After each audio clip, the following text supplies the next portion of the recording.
Бәріне сәлем, қалайсыздар? Ассалаумағалейкум. Бүгін Асан екеуміз Бейбарыс демалыс орталығына келдік. Ассалаумағалейкум. Демалуға емес. Жұмыс істеуге. Қазір біз регистрация болатын жерге бара жатырмыз. Аппаратураны құрамыз, содан кейін барып ресторанға көшеміз.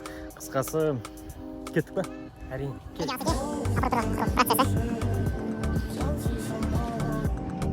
Асеге бірдеңе айтып жүрсең.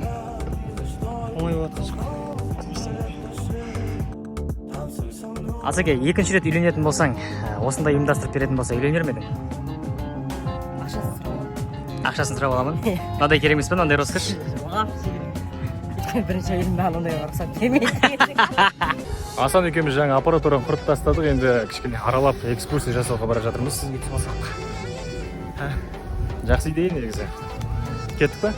Демалуға келу керек па енді? Келесі жылдары ма? Демейсің ма? Өздеріне ақша қимайтын достарыңды белгіле деген әзілдер ғой. Сол. Қысқасы кезінде бала кезіміздегі машиналар қазір уже ретро болып қалған. Волга. Бүгінгі жұмыс жасайтын ресторанымыз.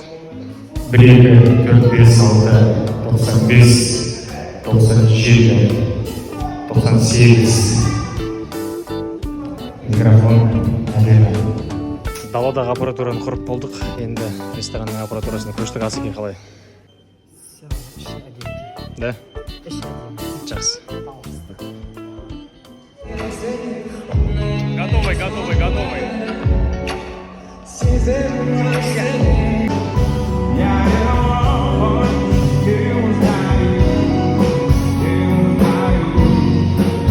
Асеке қалай? Бардым, жақсы ма?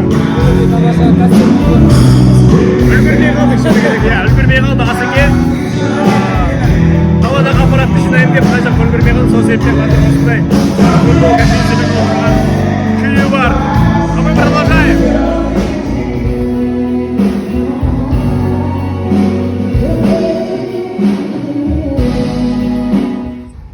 Мінекей 5 сағатқа созылған тойымыз аяқталды. Қазір киім ауыстырып үй жаққа бара жатырмыз. Не айтам? Қазақтың тойы бітпесін. Пока.